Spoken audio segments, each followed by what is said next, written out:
Hey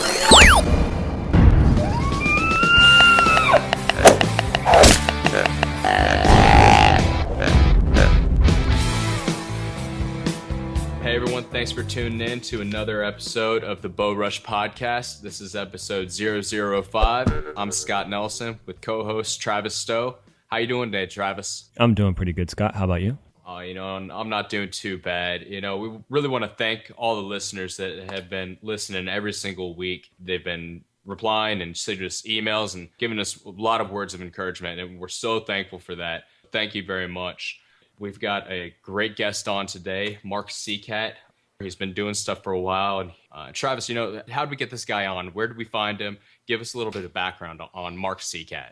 Well, Mark, he's actually a really cool guy. I happened to Facebook him, and it just happened to be around the time when he was flying in from out of town. He was going to spend a few days with his kids, when it just took a few weeks to finally nail down a perfect point. It so happened again that he was flying back from Alaska from a really good trip, and he actually talked about it on this episode, which is going to be exciting to hear about. If you get a chance, if you like the podcast and you keep listening, do us a huge favor. Go to mybowrush.com/iTunes and leave a comment, give us a review. That's going to help us be able to get exposed to more people and bring this educational side and the knowledge and these guests to even more people. So let's go ahead and get into it.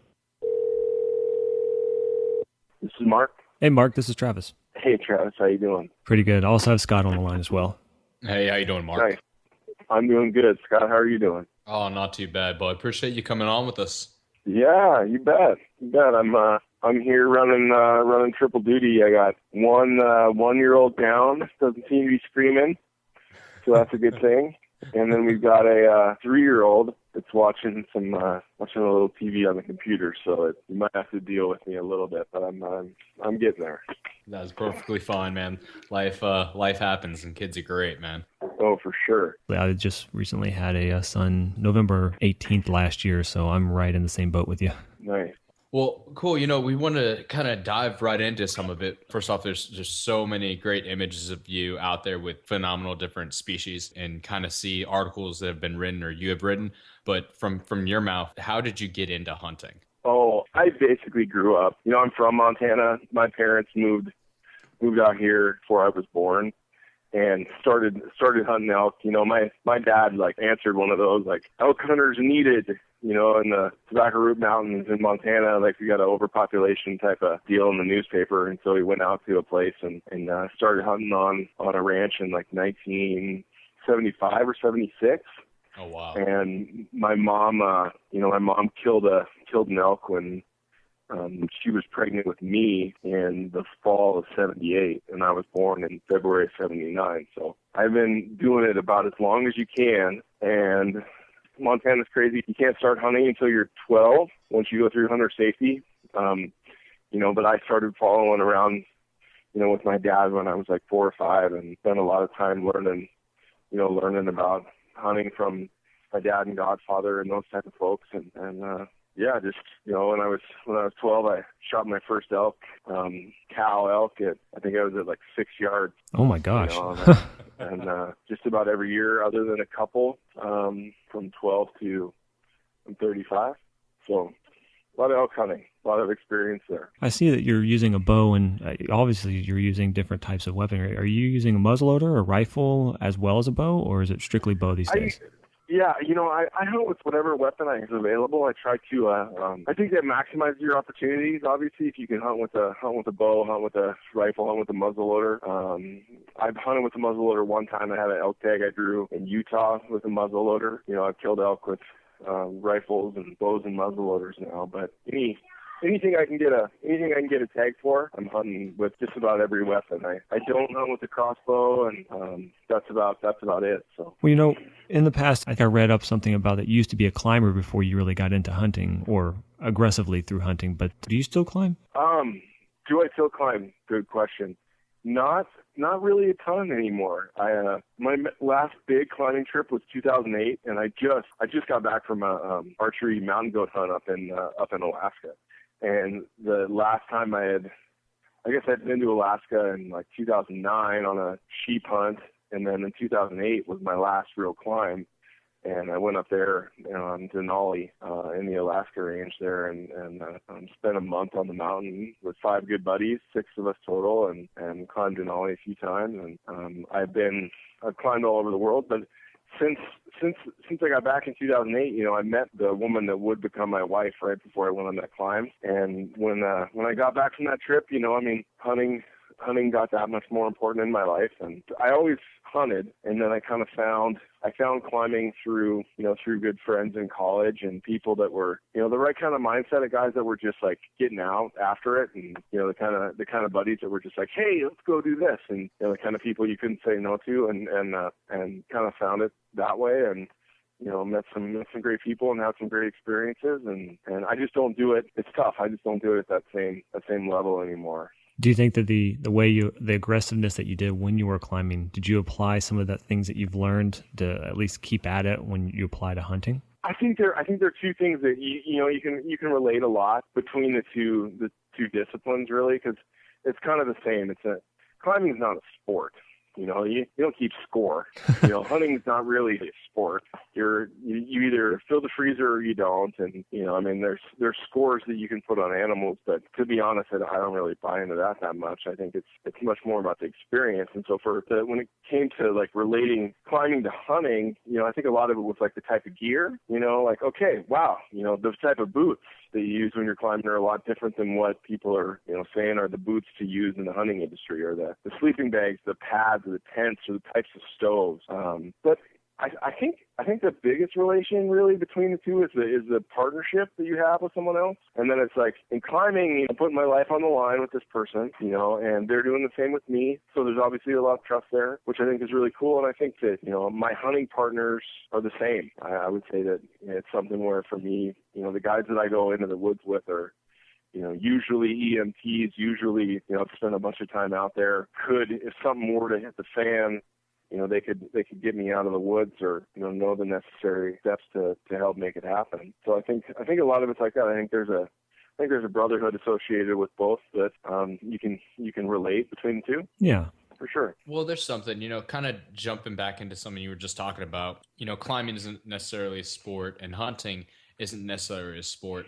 A lot of the times now you have these large characters that are in the hunting industry that are always referred to as, the athlete. And a lot of companies are sponsoring and labeling their guys as, an athlete for their company. How does that kind of fit in? Where do you see the athlete? How do you see that being a tag for so many people in the hunting industry now? Well, what companies do that, right? So, the companies that I can think of that do that for sure in terms of athletes, Seacat gear. And I think, and I'm obviously a member of the Seacat athlete team. And I would say that in that respect, in terms of Seacat, when the Seacat product first came out, it was Jonathan and Jason had started a company that was based out of their experiences being athletes. Jonathan being a hardcore guy running around the woods, Jason being a hunter, who played, pretty high level college football into the NFL. I think that they were athletes, and they were.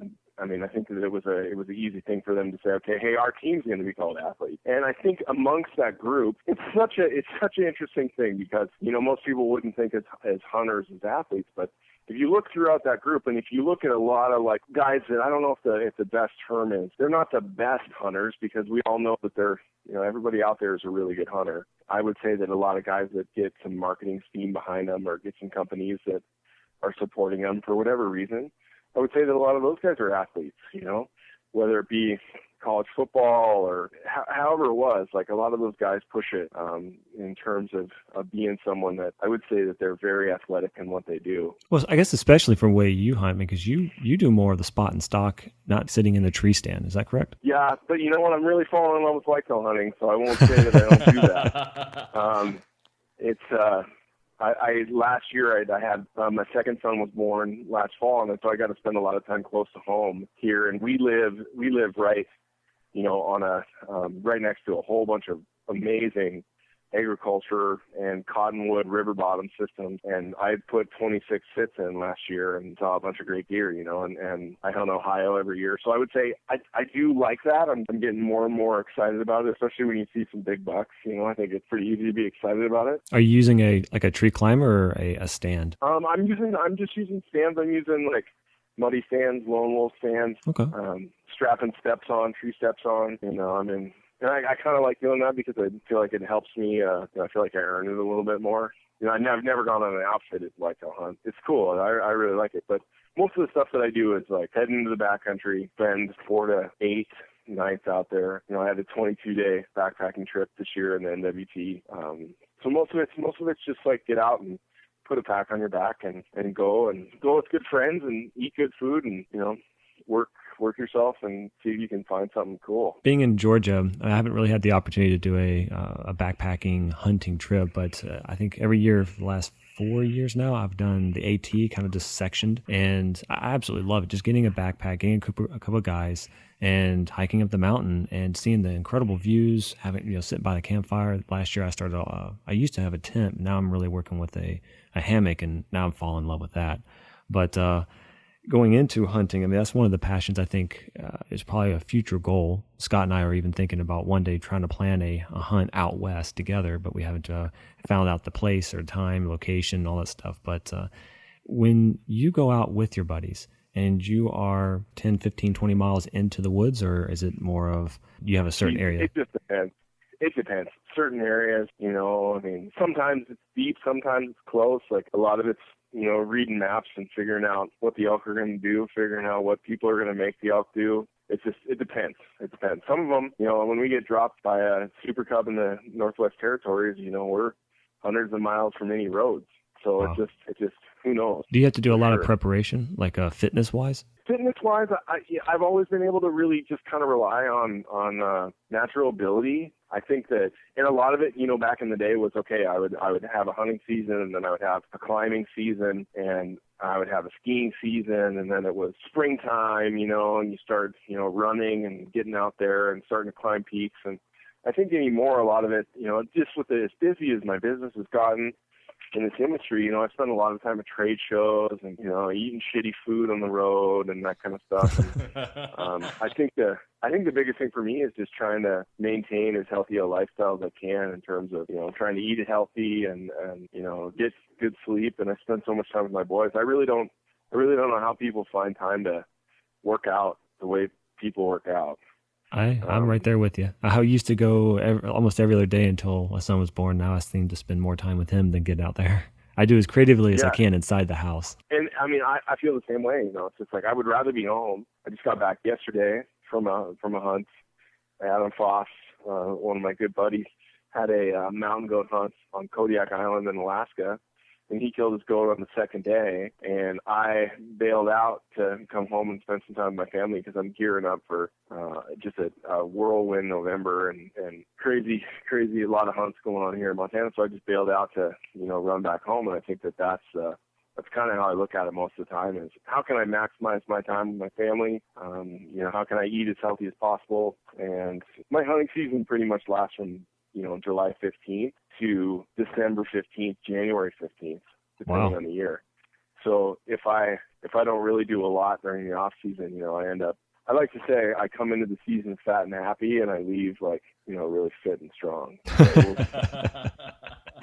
we'll see how long that lasts, but it's I'm always looking into ways to do different things. I just haven't found a lot of time to. Your wife's name's Katie, is that correct? My wife's name? Yes. Katie? Yep. Yeah. Does she still hunt with you, or does she spend just more time with the kids? The last couple of years, we haven't got a chance to spend as much time together in the woods as we did before the kids. My wife and I's first date was, she showed up in Montana, and we were trying to get together for a long time. She was living in Jackson, Wyoming. We were trying to get together, and she was like, hey, I can come up first real weekend in September. And the first weekend in September in Montana is the opener of archery elk season. Oh. And I was like, okay, well, here we go. It's this is what I do. And so we went on a 5-day elk hunt together, and from then on, she was just like, this is cool, this is fun, and it's and we hunted together a lot. We haven't done as much. Just because of the kids and our business, we haven't done as much hunting together, which I think we'd like to do more, and we will do more. But right now our priority isn't to spend time together in the woods together. One day, probably whenever the kids get older. Yeah, for sure. for sure. You said something about your business. What exactly is it that you do outside of the hunting industry, or is this collided together? My business, which I started with my wife, Katie, in 2009, is called Seacat Creative, and we are a full service marketing creative agency specializing in the hunting, fishing, and outdoor industries. Oh, very cool. So we work for a couple dozen clients worldwide, helping with everything from authentic imagery to full-on social media campaigns to print campaigns to ad buying to web design, high-end video production, you name it, we do it. You know, as far as hunting and cool collaborative people and fun places go, I would say it's right up there with any other company in the hunting industry. It's a neat company to work for and work with, and yeah, I pinch myself all the time. Just we have such great people, and what we get to do is really, really fantastic. It's a job you thoroughly enjoy. Yeah, I mean, for sure. I absolutely love it. But the coolest thing is that between myself and Katie, there's 11 other employees that, you know, they really love it. They love the opportunity to pitch on, okay, hey, I want to do an elk hunt. I want to go to Saskatchewan for an early season, you know, goose hunt and get paid to do it and pitch about it. You know, I mean, I want to go on a sheep hunt. I want to go on a goat hunt on Kodiak Island. Like, our guys, it's just really fun. It's something that, you know, we provide our clients with amazing solutions for the business applications that they're looking for. And one of the reasons why is because we really love what we do. I would say that, like, our number one tagline, our mission statement is to provide an authentic image for the hunting consumer. You know, something that it doesn't matter if you live in Montana or if you live in Georgia or if you live in Alaska, you look at the image and you're like, I want to do that. That's real. It's not fake. It's not Photoshopped. It's not bullshit. It's exactly what I could do and what I want to do.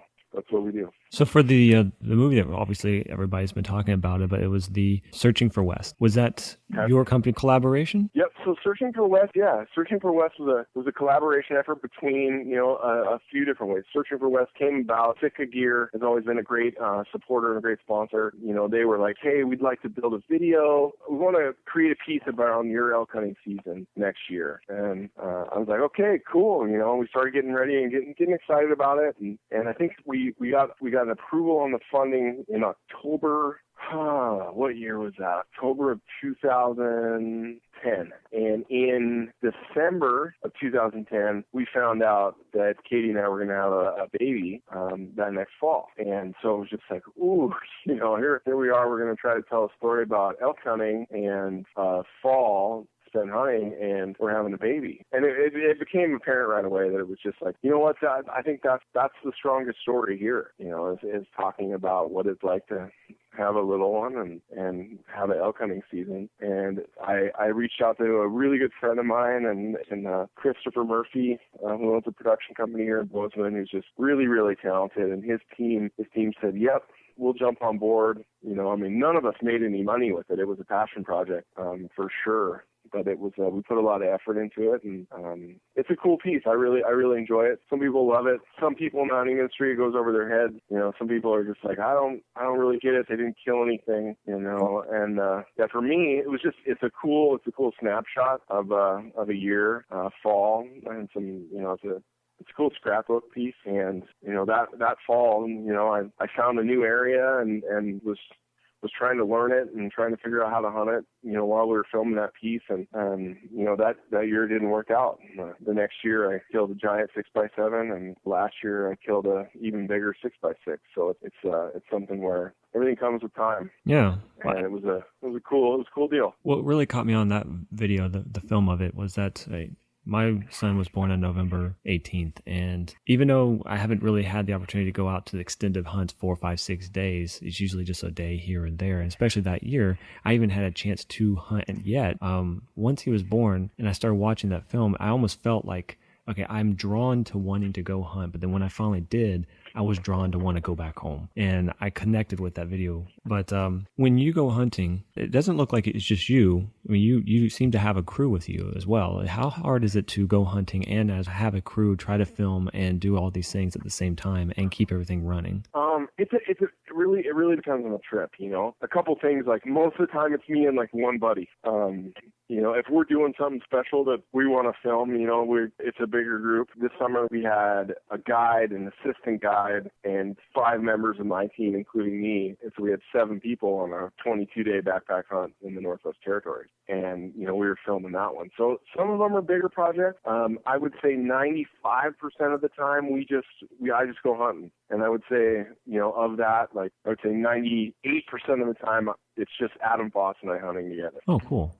You know, we take one camera and we pass it back and forth, take pictures, do some video. It's usually pretty simple. You know, it's not as much of a bunch of people following us around as you would think. It's just running around the woods, you know, having fun. So with you guys doing those extended long trip hunts in the middle of nowhere, how do you guys approach the factor of being in the middle of nowhere? You don't have power, you know, when you're talking about cameras and batteries and just daily life living out there. How do you battle not having electricity for, you know, the stuff you need electricity for? Typically, you can just run back and charge a battery when you're back at a camp, and you can't do it when you're out at camp. Yeah, once again, that depends on the trip. On this last trip to NWT, for example, we took enough batteries, you know, for our camera systems, and for anything that we need batteries for to last for 12 days. So, and after 12 days, we, you know, met up at a lake, had a generator flown in and recharged all our batteries, had a couple Pelican cases waiting in the base camp to recharge. So we can carry enough batteries for our filming systems spread out between a couple guys or 2 guys for 12 days, no problem, and still be able to move around, you know, pretty easily. So I think we're doing a better job than a lot of production companies out there in any industry to be able to do that. And I think a lot of the reason why is we're used to spending time outside, and we're not really being hampered by heavy loads. You know, it's strong people, and I think we can spread out the weight a little bit. But we just got back from a trip, and you know, we were packed up and loaded for 7 days of a hunt, 7 days of food, 4 guys. So that's 28 days of food total, and we killed our mountain goat on day 2. You know, so we still had 20 days of food with us, plus all the batteries and everything else, and we had to load up mountain goat, which, you know, it's a serious animal and a lot of weight to get out there, and it took us about 8.5 hours to hike back to the trailhead from where we got the goat. So, was there any snow in that area at the time? Yeah, at the time we got hammered. I think that I really can't wait for people to see this piece. We're doing a piece on the guide and the outfitter up there. But it was one of those situations where we got a goat like right at the beginning of a big storm. You know, the storm lasted, you know, about 16 hours. By the end of the storm, we had 3 feet of snow. And I shot, you know, hundreds of photos and a ton of video during even the worst of the storm. So it's really going to give people a chance to feel, you know, this is what it's like. I mean, the video stuff is pretty incredible. And I think at one point on Kodiak, one of the weather stations recorded wind gusts of 85 miles an hour while we were out there in the middle of it, and we were completely exposed. I mean, just 2 two-man tents and you know, right at the top of a face that was, you know, you look down off one side, it's the ocean. You look over the top of the other ridge, it's the ocean. So yeah, it was a really cool experience, definitely. With all the different years of hunting that you've been, do you have one that kind of resonates with you that you just remember? It was more focused towards like when you used your bow. Do you have a hunt that you're like, this was the best hunt I've ever been on? I've had a lot of really, really good experiences. I can imagine. It seems it might be hard to pull one out. And yeah, you know, I had a great hunt with Adam Foss and Tom Foss and Jeremy Hatala at Dana River Outfitters. And I think it was like 2010, and we were all bow hunting, and Adam and I each killed mountain caribou, and Adam and Tom were also hunting sheep, and we never connected on sheep. But that was a really good one. I think that one for me was a good eye opener on how hard archery hunting animals and big mountains are. And I would say the hunt that I experienced this summer, that when we were up at Arctic Red, the long one, it was fantastic. It was archery only. We didn't even take a rifle. It was commitment to archery, and we hunted sheep and caribou, and I would say without a doubt, and we'll start releasing some information about that hunt, in the coming weeks, coming months, and then a film next fall probably. But that was definitely, without a doubt, the best hunt I've ever been on. That's awesome. Well, so I spent the last 4 years out in Colorado.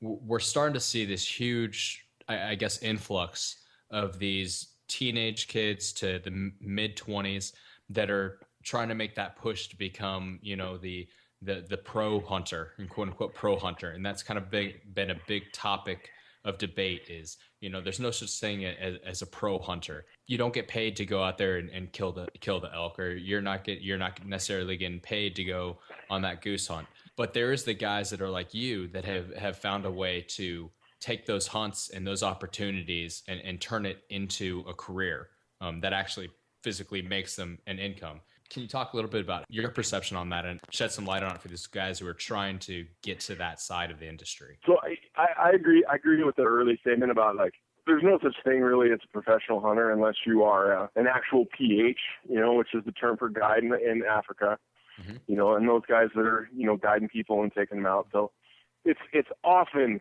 misinterpreted, mislabeled in the States, in Canada, as far as, here's what I do. Most of the guys, like, when you think about it, most of the guys that are saying this kind of thing and doing it are television guys. I don't think that people really understand what goes into getting a television show on the air. And it's not like these channels are, really coming after people and saying, hey, we'll pay you to put your show on the air. It's hey, you guys pay us to put your show on the air. And so that's kind of what's going on. And I think for what we do, we've always looked at it as having a good time, number one. And it's never been about, how much money you can make or those type of things. We oftentimes make poor decisions associated with what we love to do and what we get paid to do. And I think that that's kind of where it separates it a little bit, because I'll do just about anything to give one of my guys a great experience. And if we don't make any money on it, that's okay, as long as they get a good experience. I think that we are diversified enough, amongst what kind of services we provide, that we can do a lot of that kind of stuff. And we oftentimes, do get opportunities to go and do really good trips and make money, because of that. But most of the time it's us saying, okay, hey, we really believe in this. We're going to figure out how to go pull it off, how to pay the outfitter, how to make sure everybody's, covered. And then after the fact, we'll see if we can market the imagery and then market the content in a way that hopefully covers our expenses. So basically the passion came first, and then if the funds come with it and money comes after, that's even better. It seems like that's always the case. And it happens happens by nature in the timing associated with hunting seasons in North America and the fiscal years that a lot of companies have that are in the space as well. We kind of have to front it and crush it on the front end and be like, hey, here's what we got, and I think the difference between what we do and what a lot of people do is we're not necessarily tied to, having to have a kill shot or having to have an animal that gets killed. We made it about sharing the experience and hopefully, getting people excited enough about seeing that experience to want to do it themselves. Makes sense. I mean, you're pushing the heritage of hunting. It wasn't always just about the kill. Before, it was meant for food, and then people on TV have made it about killing, at least for like shots after shots after shots. And then now it seems like the industry is slowly moving into, it's not really about the killing. It seems to be more about the experience. And that's what really draws people in, because if you can have the experience, you would be more willing to go out more often. They have that moment of like relief, the enjoyment, it's everlasting. And if you can capture it on film, that's amazing. Yeah, I think we're kind of pitting ourselves against the people that have to kill big ones, all the time. It's just like, okay, well, we're the experienced guys. We're the guys that are just trying to support having a great time out there. And if you get a good one, awesome. But there's going to be times that you don't get a good one. And if you can be happy still, like when you don't get one, then that in and of itself is a success. And if you get a chance to be out there, like, just being out there is amazing. So if you're out there, you should be happy. And I think the big thing is that people that are getting into it or people that have been in it forever, I think the big thing is not saying I have to kill a big one or I can't kill one at all, or it wasn't a successful trip because I didn't kill a big one or I didn't kill anything. And if you start looking at it that way, my own personal opinion is that you're losing sight of what it's really about. And for me, it's always been about like being out there, challenging yourself, having a good time, soaking it up. Just having an experience out there that fuels you for the next week or the next couple days or the next time you get to go out. When you Sure. Some of the videos I've seen, and you said that when you go hunting, you try to go after the hardest hunt, but more the purpose is to define yourself for that particular hunt. Like, what resonates with you? Like, what brought that mindset when you do go out for those challenging hunts? I guess, as I think more about, especially those type of quotes from Searching for West, I really try to think when I think about how I approach it. It's not like this year, for instance, I went to a spot for the first 4 days the 2 days before archery season opened for elk, and the 2 days, the Saturday and Sunday that they opened. I saw 35 bulls, 35 branch antlered bulls, 26 points. Wow. And I looked over a lot of them. I looked over all of them, obviously.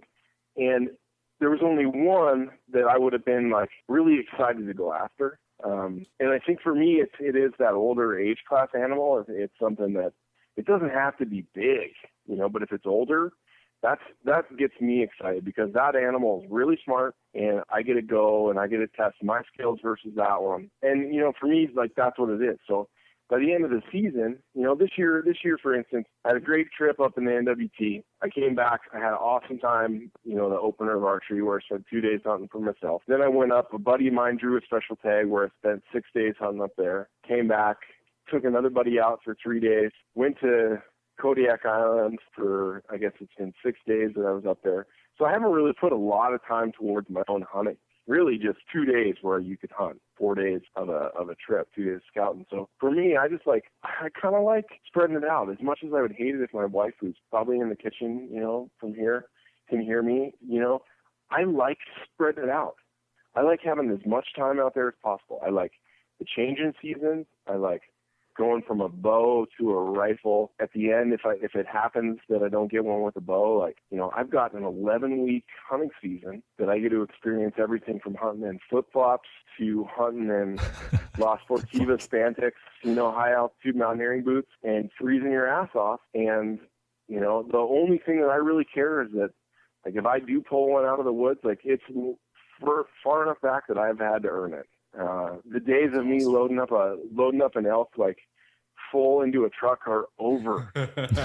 Like, I don't think that's going to happen anytime soon because I just don't I'm not looking for that experience. I mean, someday it'll happen and I'll be like, wow, that was really nice. It's a lot easier on your body if you can, load them into the back of a truck with a farmhand. But just we're loading boned out elk in the back of pickups and drinking warm beers, when we get back there. It's just like whatever was left in the back of the truck, I mean, it's just, I think for what I do, like, I like going out there and I like seeing as many elk as possible. And I don't really get too excited till I see one that just has some sort of a characteristic that jumps out at me, whether it's, a beautiful main beam or a great fifth or whatever it is, like something that jumps out that's just like, wow, that thing's interesting. That's worthy of me, like, ending my season. Because the moment you pull the trigger or shoot an arrow, like, if you've done your practice, it's like you're going to do what you went out there to do.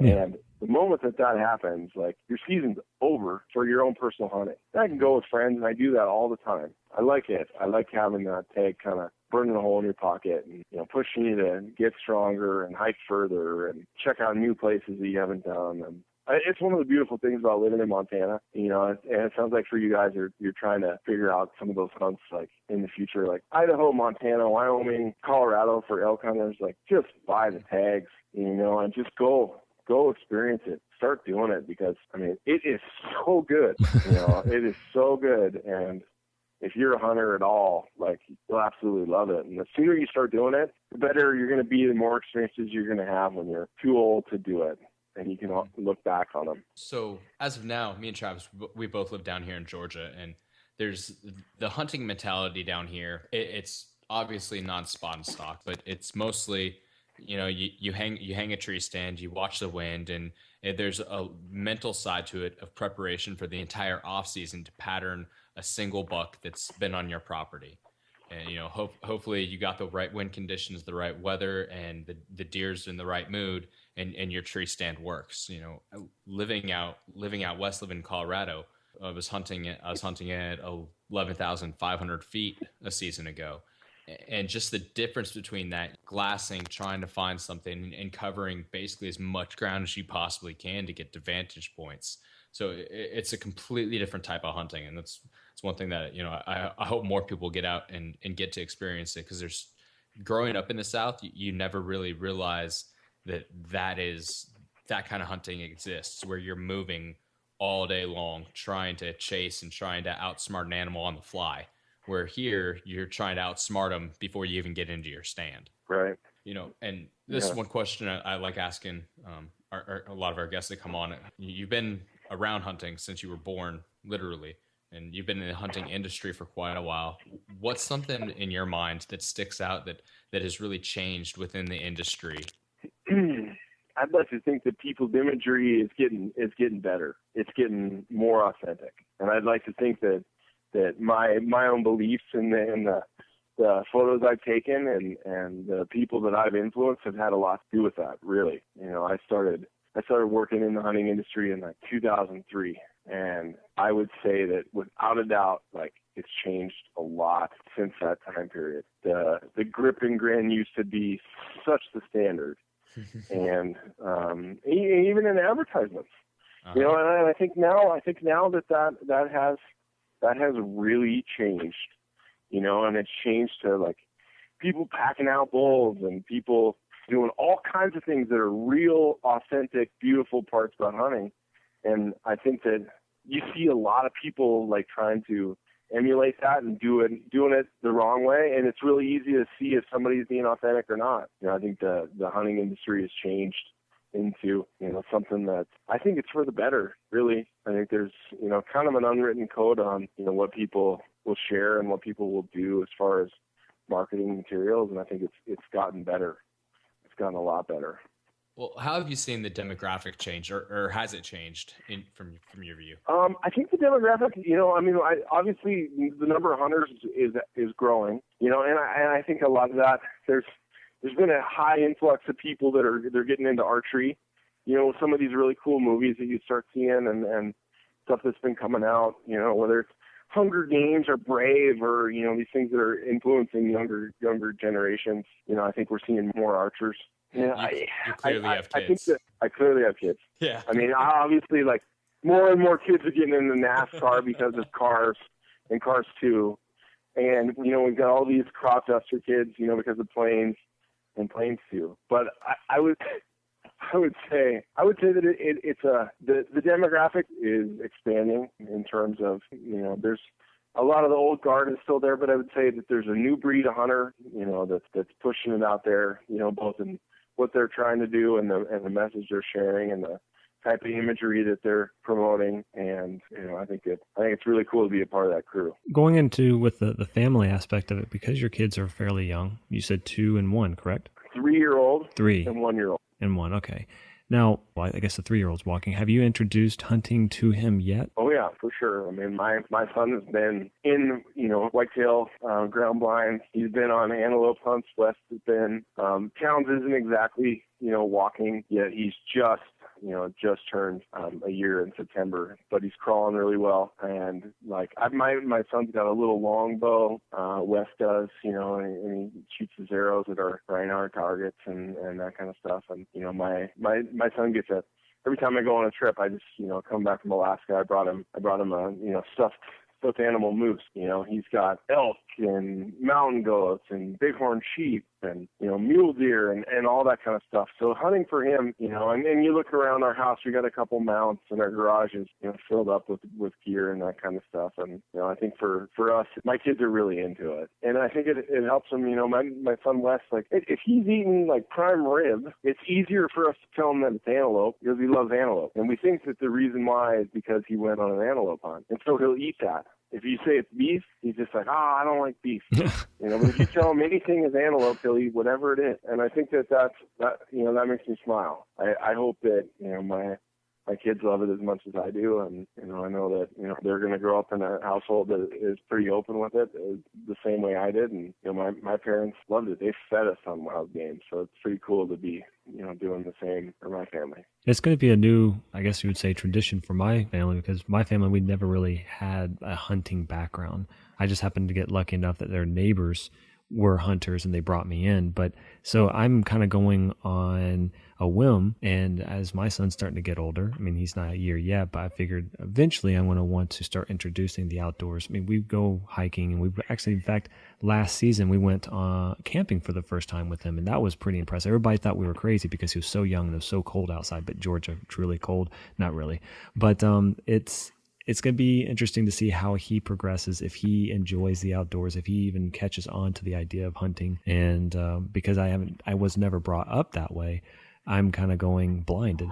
So it's going to be an interesting experience for me. Yeah, I think kids are going to, like, just the nature of the beast, they're going to be interested in whatever you're interested in. Whatever gets you excited, whatever makes you smile, whatever makes you happy, your kids are going to be into it. My son Wes is obviously, like, he gets a chance to be right in front of it. One of his favorite people in the world is Adam Foss. And Adam's got all these archery hunts that he's always going on. And we've got a 120-yard range here at our house. And he gets to hold Adam's rangefinder.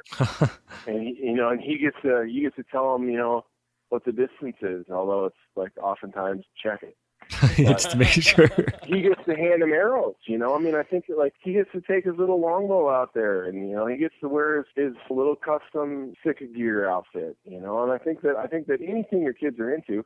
And one really cool thing that, like, I haven't mentioned here is that my parents, my dad was born in Indiana, my mom was born in Florida. They met in Florida when my dad was going to graduate school and my mom was going to college. My dad went to Emory in Atlanta, and he hunted, and he killed turkeys, and he killed deer, and he went with the recurve down there, and he did all the things that you're talking about doing. And when it came to his time to figure out what he was going to do, he decided he was going to move to Montana because of hunting and fishing, because of what it is like out here. And he moved, and he just decided that was where he was going to go. And I think that I could have been either of you guys sitting there saying, I didn't really get introduced to it, and here I am. And I think that if you're into it and you love it, and you give your kids the opportunities to come out and do it and go with you on trips to Colorado or wherever you end up going, wherever, they're going to love it. And the more people that are doing that, the more chance hunting has of,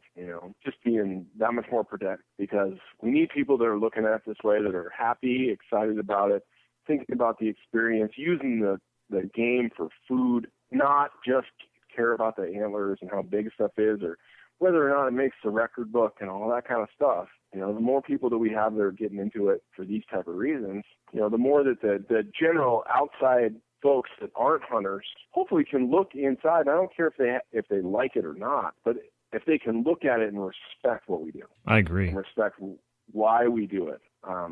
For me, I've done it my whole life. I love the taste of elk meat better than I love the taste of just about anything else. I go every year because my parents went every year, because we created tradition. The same way some people watch college football or go to hockey games or eat cheese in Wisconsin or whatever it is. These are the traditions.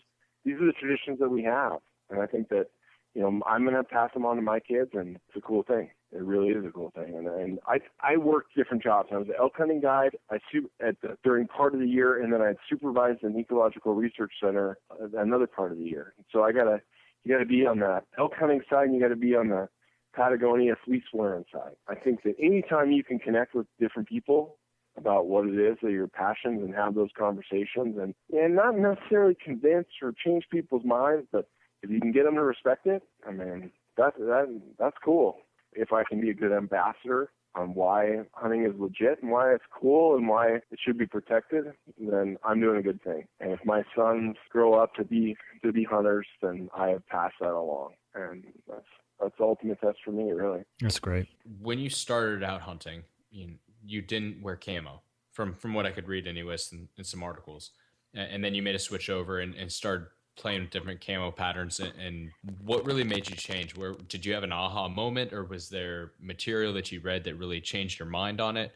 Where'd that come from? Well, it was kind of an interesting time. So for me, I'd always been into hunting from being real little. And I think I was like 6 or 7 when I stopped doing Halloween. And I was like, nope, I'm not getting dressed up. Like, I'm going to go with Dad, and we're going hunting. And we went like every Friday night through every Sunday night when I was a kid. So for me, it was just like, okay, like, I'm going to get out there. And I never really was into technology growing up. I was just into going hunting.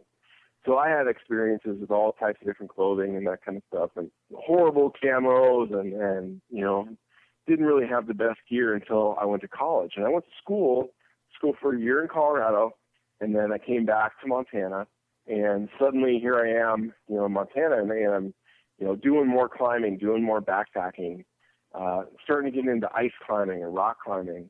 And at the same time, I'm like, okay, geez, like, I'm going to run over, to the tobacco roots and hunt elk. And I'd fill my elk tag every year, and, an elk goes a long way for 3 guys living in the house in college. And so I think for me, I was like, okay, the gear that I'm wearing in these other areas, like, are better than the gear that I'm using, this camo stuff. So it wasn't very long into that where I can look back and see pictures of my buddies and I wearing Mountain Hardwear jackets and Patagonia jackets and, ice climbing pants and, La Sportiva boots and that kind of stuff pretty early on, in the hunting stuff, like my early 20s. So I think that aspect, it was like, okay, I was wearing that stuff. And I just happened into a relationship with Seacat gear. I was working at Mystery Ranch Backpacks, and I was answering the phones and doing that kind of stuff. And a pair of size 32 mountain pants would show up every Friday afternoon, addressed to Mystery Ranch, and a couple of our guys had traded a backpack for some Seacat gear, and it was size 32, which, I'm like a 34 by 34. And so I finally was just like, hey, guys, like, I called up the shipping department. I was like, hey, guys, you're sending a pair of size 32 pants here every week. There's got to be some sort of error in the system, the shipping system. Is there any way we could, maybe I could get a pair of size 34s?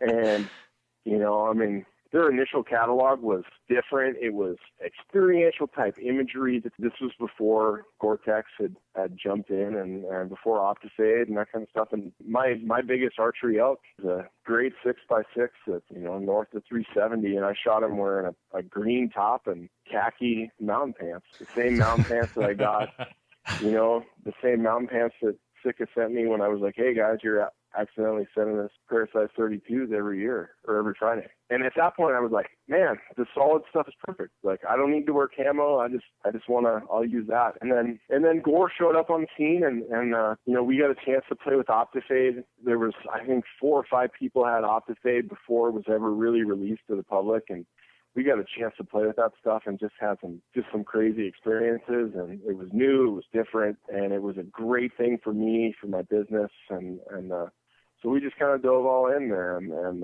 started using some camouflages. But I tell you, it has made a difference. It's a cool product. I like the science behind it. I like more than anything else, more than like how cool the technology is on the camouflage and then the products. I really do value the people that work at those companies and what they've done for us and my family and my employees and it's just a lot of really good people at that company. It seems like with being at the right place at the right time, as well as some creative thinking, you were able to have some fun with it. Yeah, definitely. Definitely one of those situations that right place, right time, willingness to take a risk, and the support from very supportive family and circle of friends that would just like go for it. Right place, right time. And so much great. Of hunting. Yeah, for sure. It's so true. It's so true. I mean, you can prepare as much as you want and do everything the way you want to do it. And, I mean, you're really controlled in those environments with food plots and light trails and wind directions and when you're going to sit where and everything. And suddenly a buck shows up that you had no idea even existed. Mm-hmm. Same thing for elk. Sometimes you get lucky and, you got to soak up those moments too and act like you meant for them to happen. Mm-hmm. Absolutely. You said that you have some upcoming trips. Where exactly are you going to be going?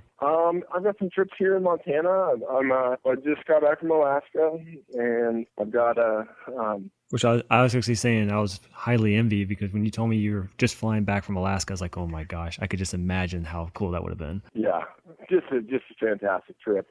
And whenever I get a chance, if I'm not the primary hunter on the hunt, and this one was Adam Foss's, I love to go. But if I'm not the primary hunter, if somebody kills early, like, if I can get a chance to come home, I try to come home. And it makes a huge difference for me, just because, the time I get to spend with my family is the most cherished time I have. And so it's just like, I was able to come home, 7 days early, and it's just, now I can always say that sometimes it works out. Sometimes you get to come home early. It's a good deal. But I've already had a jam-packed year. I left July 11th to go to Canada, got back August 9th from that trip. So it was like 30 days total. And then hung out in Montana for a little bit, hunted some elk, ran around. I had some buddies with special tags. Now I've got Montana Antelope, which is an annual trip I do out in eastern Montana with my dad and my godfather and close family and friends. And so we'll do that. And the opening of rifle elk season is this next weekend. So I'll do that and stay out there for probably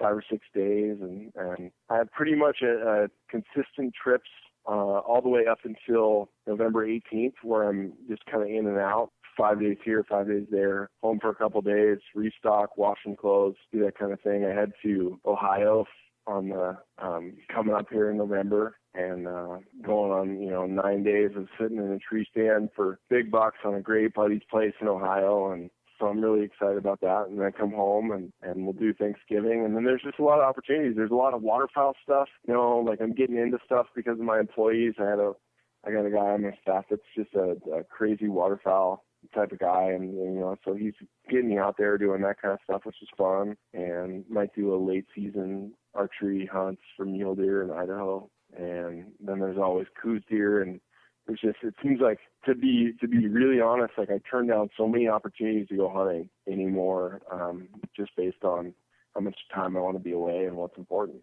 Mm-hmm.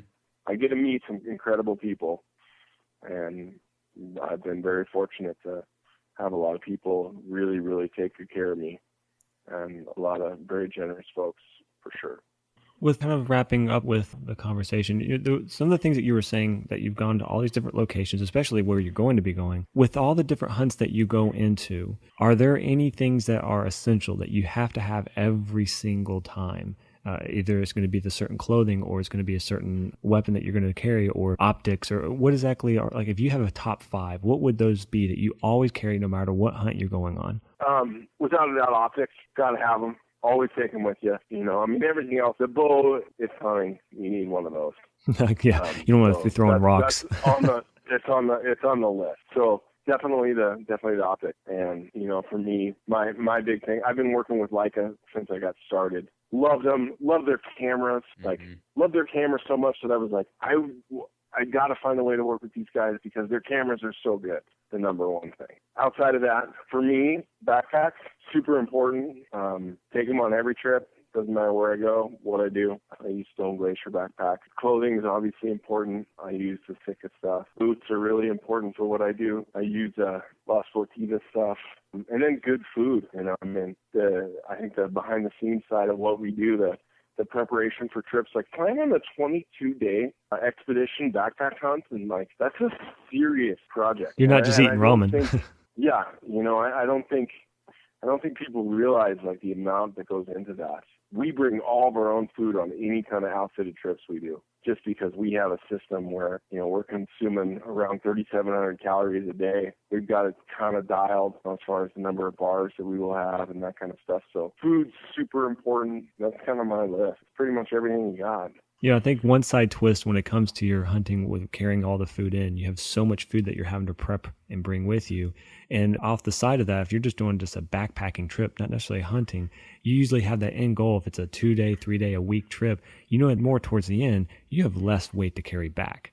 But when you're going hunting, you know that as you're slowly depleting the food, if you finally do get the animal you're going after, now you have more weight than you came in with. And on top of that, all the gear and everything else. So it's like, you finally get close to that point, like, oh, it's almost over. But then you get this game animal and you're like, oh my God, now I have to carry this on top of everything. I can imagine that is a little bit of disappointment on top of the enjoyment. The first time you do it. The first time, okay. And then it's like, okay, yeah, this is the name of the game, and that's what you're trying to do the whole time. The whole time you're trying to kill something as soon as you can during a trip. If you're out there for 7 days, day 1 would be great. Day 2 would be great. And, if you kill them on day 7, you got the lightest load coming out, but that's the nature of the beast, and that's why that's part of it. And, the best part about that is, hopefully you got really strong friends.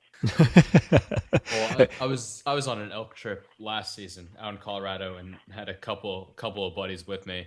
And I took off on a path trying to get across the ravine, trying to get to the other side of a ridge. And one of my buddies stayed further back and radioed to get our other buddy up there so we can kind of figure out where things were at. I got to the other side and my buddy radioed over to me and said that he finally just met up with the other guy. They found him. By the end of the night, we all met back at camp. And one of the guys looked at me and he's like, listen, we're really good friends and I'm glad to be here. But we walked through about 100 yards of what you walked through. And if you shot something, it was you packing it out. They'd been up there already for 3 days and hiked through all of that. And they're like, had you shot something the first day, we would love to help you pack it out. After 3 days of hiking up through that same ravine, they were flat wore out by that point. Yeah, we've done a lot of stupid stuff and killed some stuff in horrible places. It's worth it though.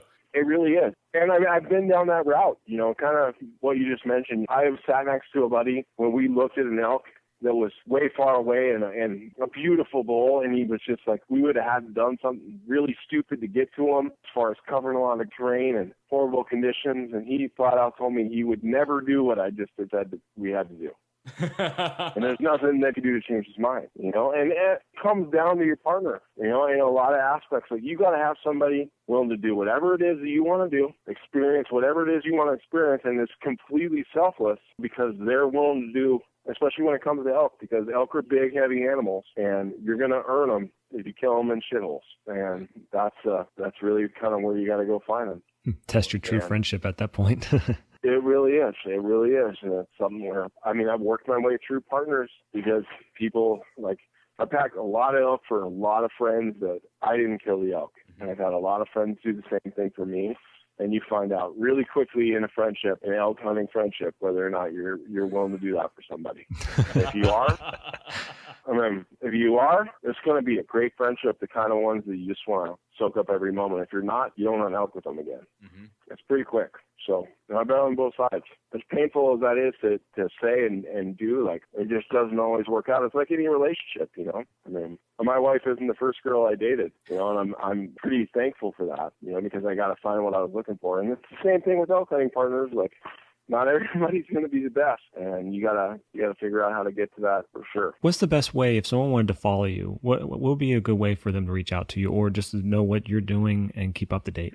I think the best thing right now is Instagram. Really, it's you're going to see a lot of really just exactly who I am on Instagram. It's not just hunting; it's a snapshot of really what my life's like. And I think I imagine people that don't know much about me that are just like, oh, that guy's a hunter, show up and they're like, man, he posts a lot of pictures of his kids, but there's some beauties in there. You'll find some good hunting content. But what's the address or your Instagram name? My Instagram handle is West, WEST Seacat, after my son. It's pretty easy, but that's a good spot to follow. But Well, great. if you don't like kids, don't sign up though. Don't sign up to fall, because you're going to see a lot of my kids getting introduced to the lifestyle that we live. So, well, Mark, thank you so much for coming on and talking with us. Because you did share on a lot of what it's like being out in at least hunting west and the different styles. And Scott, did you have anything else that you might want to ask? No, on a side note, I would love to talk to you at another point in time. Just you're in Montana, and that's someplace that I cannot wait till I get the opportunity to go. To me, Montana is just the mecca for me to get out and go fly fishing, and I'd love to pick your brain sometime on where I need to go out there.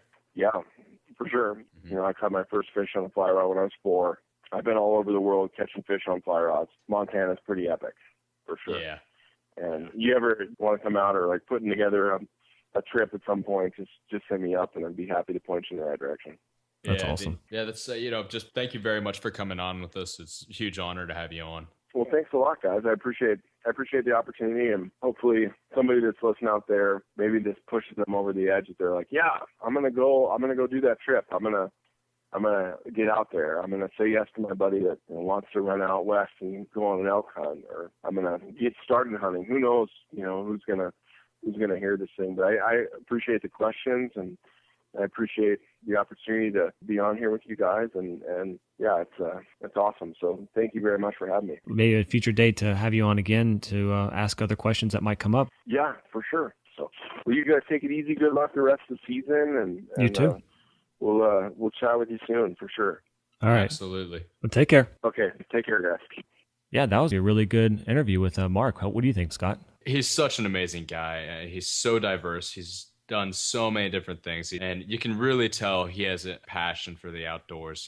He gets to live the dream. He's out in Montana in the wilderness with just great support team built around him. So it's refreshing to talk to a guy like that who's so grounded. And I think it's great as well that it's not just him wanting to achieve these things. He's trying to also bring his kids up as they're growing into it. He's allowing them to be a part of it, which I think is amazing. This was a really good interview. And guys, if you want to get all the show notes that we've done about this podcast, go to mybowrush.com/005, and it'll take you right to this episode, and you'll be able to read all the information that we have about it. And remember, if you listened to it and you liked it and you liked something in the past, make sure to check us out on social media. We have more information that's up on those sites. We're on Instagram, we're on Facebook, of course. Do we have a Twitter? Yes, we have a Twitter. And if you get a chance, if you can, go to mybowrush.com/iTunes, leave a comment, leave a review. It would help us greatly. And we really appreciate you guys taking the time to go and do that. There's some really cool stuff coming up in the upcoming weeks. A lot of guys have been out there hunting hard, 5 or 6 weeks into it at this point. And what's right around the corner, right? Oh, yeah. The rut. It's coming up. It's all across the U.S. It's spaced out quite a bit, but that is one of the funnest times for a hunter, I think. So again, kind of alluding to some stuff that's coming up, check out all of the social medias. We got information on some guests that will be on. Awesome. And as always, thanks for tuning in to another episode of the BowRush Podcast. I'm Scott Nelson. I'm Travis Stowe. And as David out in Nebraska says, whether it's tree stands, blinds, or stalking, when you're shooting those arrows, it's Mother Nature doing the talking. Happy hunting, you guys, and we'll talk to you next week. See ya.